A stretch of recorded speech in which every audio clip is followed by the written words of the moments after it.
ONGs que supostamente defendem o meio ambiente, incluindo o Greenpeace francês, exigiram em uma carta aberta publicada nesta quarta que o presidente da França, Emmanuel Macron, enterre definitivamente o acordo comercial entre União Europeia e Mercosul devido ao impacto desastroso sobre florestas, clima e direitos humanos, ecoando o discurso da ONU. O documento das organizações precede o relatório elaborado por uma comissão de especialistas a pedido do governo francês sobre os impactos do acordo comercial que será apresentado na sexta-feira. Ontem, embaixadores de 8 países europeus, Alemanha, Dinamarca, França, Itália, Holanda, Noruega, Reino Unido e Bélgica, enviaram uma carta aberta ao vice-presidente Hamilton Mourão, que preside o Conselho da Amazônia. Disseram, abro aspas, enquanto os esforços europeus buscam cadeias de suprimento não vinculadas ao desflorestamento, a atual tendência crescente de desflorestamento no Brasil está tornando cada vez mais difícil para empresas e investidores atender a seus critérios ambientais, sociais e de governança.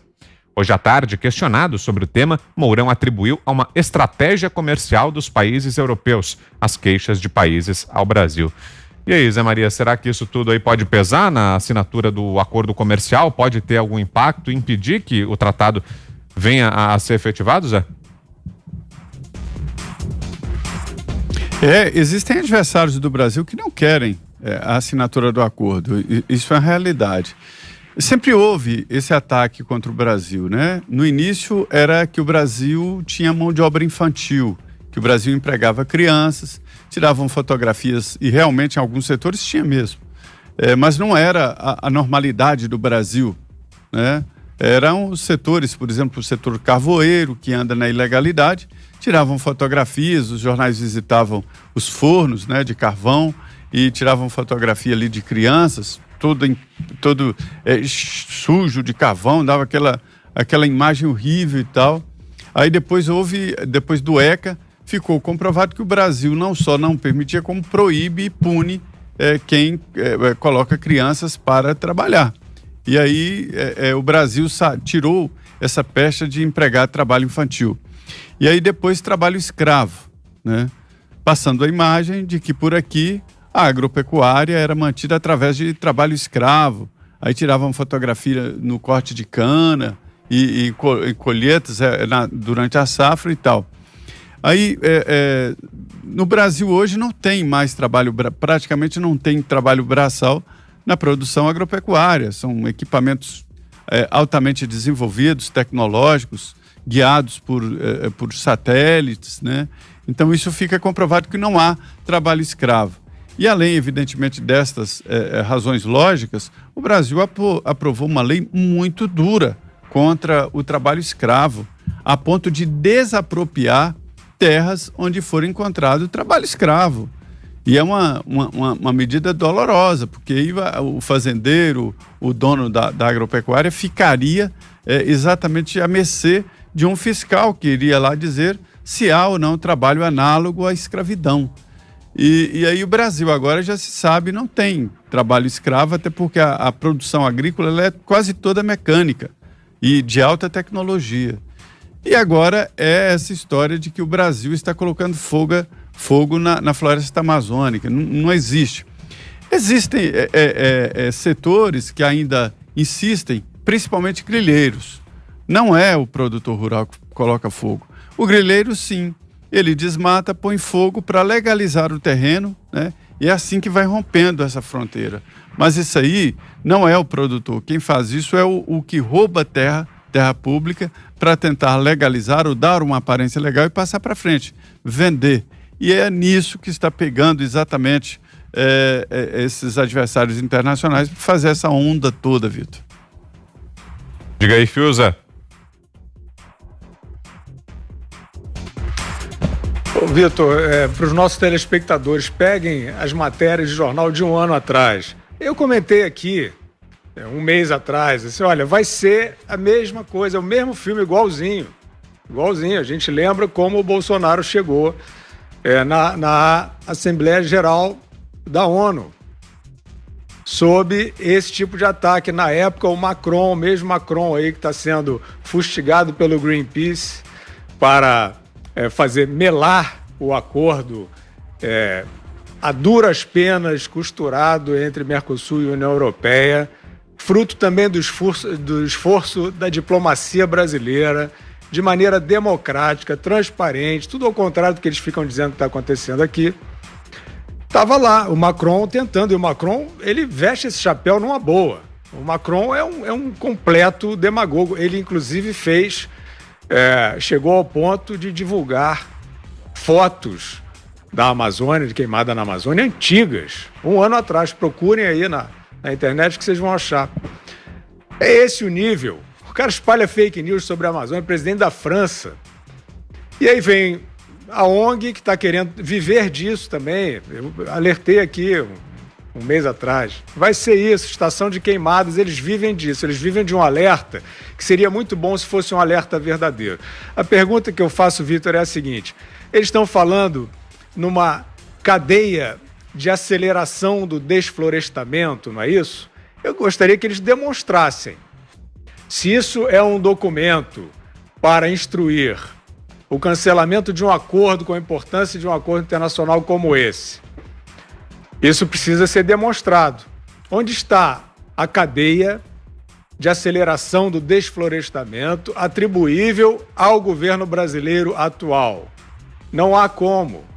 Não há como. O governo brasileiro, como eu já falei, o Bolsonaro pode até estar pensando no ano que vem asfaltar a Amazônia toda para transformar no estacionamento lá, através do Tarcísio.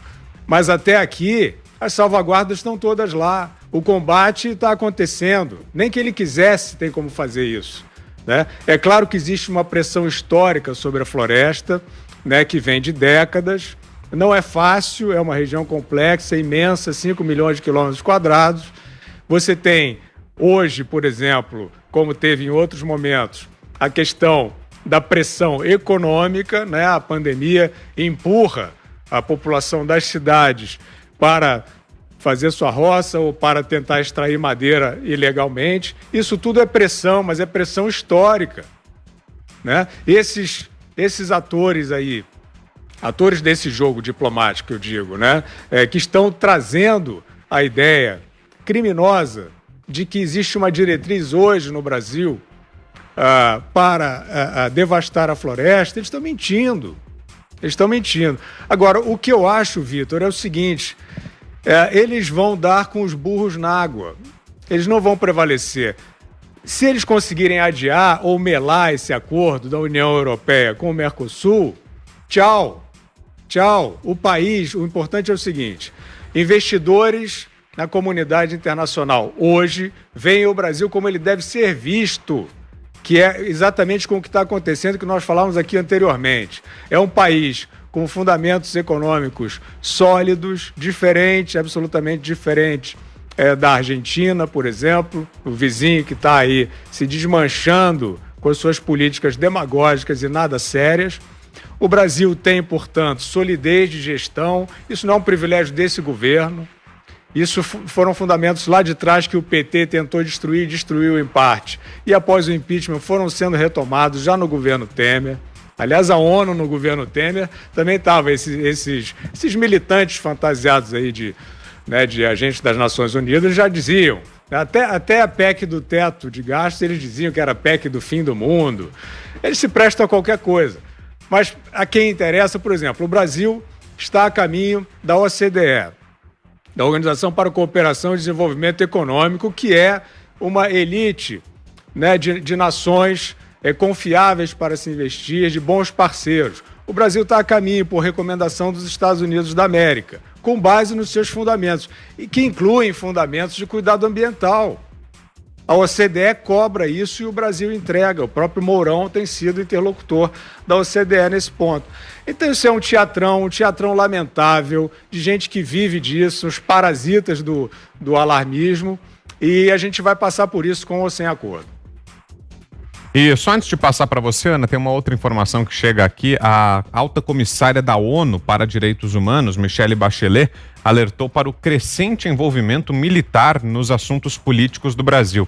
Ela fez um discurso na abertura do Conselho de Direitos Humanos das Nações Unidas, nesta segunda-feira, em Genebra, e denunciou supostos ataques contra jornalistas e ativistas no país e também o desmonte de mecanismos de participação da sociedade civil na formulação de políticas públicas. Foram declarações de Michelle Bachelet. Ana. Espero que ela esteja falando sobre o inquérito do fim do mundo, né? Que realmente prendeu jornalistas aí sem o devido processo legal. Se ela estiver falando disso aí, agora ainda não estamos vendo tanques e toda esse corte aí nas artérias, as saudáveis artérias da democracia do Brasil. Mas é a torcida, né, Vitor? É o famoso, como dizem aqui nos Estados Unidos, é o famoso wishful thinking. É o que eles esperam e gostariam que acontecesse, mas que, infelizmente, para eles não está acontecendo. Então, eles têm que tocar a narrativa para frente, têm que continuar contando uma mentira 1000 vezes até que ela vire verdade, né? Como já diria o marqueteiro lá atrás do passado, de um certo alemão. O interessante, Vitor, sobre o Greenpeace francês, e foi muito bom o Fiuza ter relembrado que o presidente francês Emmanuel Macron tuitou uma foto antiga, se referindo a como se fossem incêndios atuais, né, o ano passado, sobre a Amazônia. O interessante, Vitor, é que basta uma pequena pesquisa para você ver que, como a gente estava falando anteriormente, que a China hoje é quem mais, é o número 1 isolado, né, em lançamento de dejetos de lixo nos oceanos. Sabe quem é o número 1 na Europa, Vitor? É a França. De acordo com um relatório da WWF, a França é o país europeu que mais lança dejetos nos oceanos, os verdadeiros pulmões do mundo. É só a gente voltar aí na aula da 4ª série, né? Mas que a narrativa aí, a falácia é que os pulmões do mundo, eles estão na Amazônia, o que é uma falácia danada, muito grande. E aí o interessante, Vitor, é que o ano passado a Sibéria teve um dos piores anos nos seus incêndios, um dos piores na história. E a gente não viu a França ou Emmanuel Macron tuitar sobre as péssimas políticas ambientalistas, as péssimas leis ambientalistas da Rússia, porque ali com Vladimir Putin ele fala mais fino, né? Inclusive incêndios esses, Vitor, que eles foram tão graves que eles derreteram parte do permafrost, né, que é chamado, que é ali o solo congelado ali da Sibéria, que armazena grandes quantidades de carbono, né, e se derreter libera enormes reservas de metano. Nada disso foi mencionado, porque também, curiosamente, a França depende do gás natural da Rússia. Então, nesse momento, mais uma vez, a gente vê toda essa preocupação seletiva com o meio ambiente, mas com a Rússia e o senhor Vladimir Putin, aí é um silêncio absoluto por parte dos franceses.